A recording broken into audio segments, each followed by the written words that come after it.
नाचल से बाचल कहा हम आग्रह करते कि हम तो एक नाता सरुरा मित्र बानी भौजाई बानी तो हम तो कुछ कह सकते नहीं, लेकिन आज रंजन जी कुछ दिल में रखले बड़े तो इनका के बिग लेवे दी एक दूगो और बाद फिर हम तो मने पुरान प्रेमी है ऐसे कहतनी जही तहर बारात आई रहे न तनी एकरा के मॉनिटर में सुन ल देख कौना तरी बिगल जाला कि जही तहर दुआरा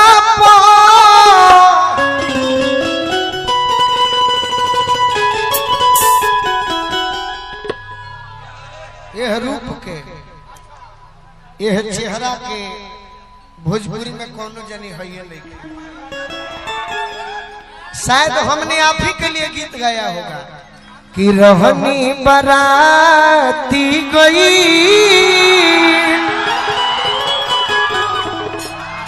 अरे एगो लड़की से लोभ हो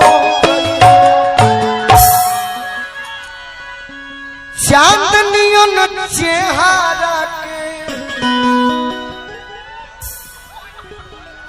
अरे करी का बड़ाई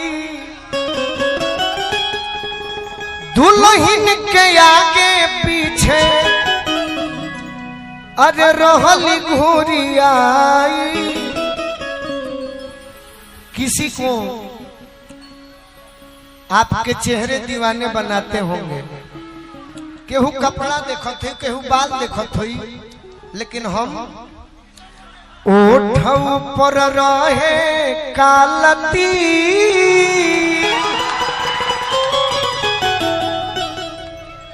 एगो लड़की से लोभ। तो हम एक बात आपको कहें, अरे इधर आके कहिए कि हमके दुल्हन बना ना तो दोसर लेके जाए, हमारा पीछे पड़ल बाड़े तोहर जीजा जी, हमर जीजा जी के तहार जीजा जी के हमार जीजा जी, हम अपना जीजा जी के बहन के गाड़ियों दिहिला, हमके दुल्हन बना लो ना तो दोसर लेके जाइबा कि जानो तरु हमके हई। अरे कि जहिया तहर दुआरा पर अरे मारो खाती बास गिरी अजियो बनाए जान ओही दिन हमर लाश गिरी, जियो बनाए जान ओही दिन हमर लाश गिरी। जहिया तहर दुआरा पर मारो खाती बास गिरी, जहिया तहर दुआरा पर मारो खाती बास। अमृता जी है नहीं आई, जहिया तहरा दुआरा पर मारो खाती बास गिरी हम का करो जियो बनाए जान ओही दिन हमर लाश गिरी।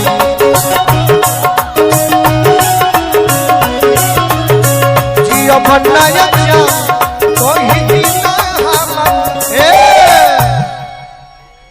कि लोगों के बतिया, क्योंकि मुझे पता है ये अभी कह रहे हैं, सुनिए अभी कह रहे हैं कि क्या तो तू जईबू तो हमर लाश गिरी, माड़ो पर बांस गिरी, कुछ ऐसे। अरे कि माड़ो के पास धोके रोता यार हो से नूर जन डाली हो भातार हो, माड़ो के पास धोके रोता यार हो से नूर जन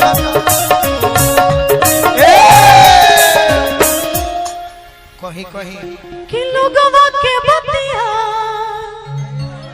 कोई दिहला तू सही ए रूपा अते तू धोखा। शादी हम यही खातिर करत है काहे कि तू रूपा के ज्यादा वैल्यू देवे लो। अरे हमरा के नहीं, तू वैल्यू दीवावते न खुना तो तोहरो वैल्यू देती। अच्छा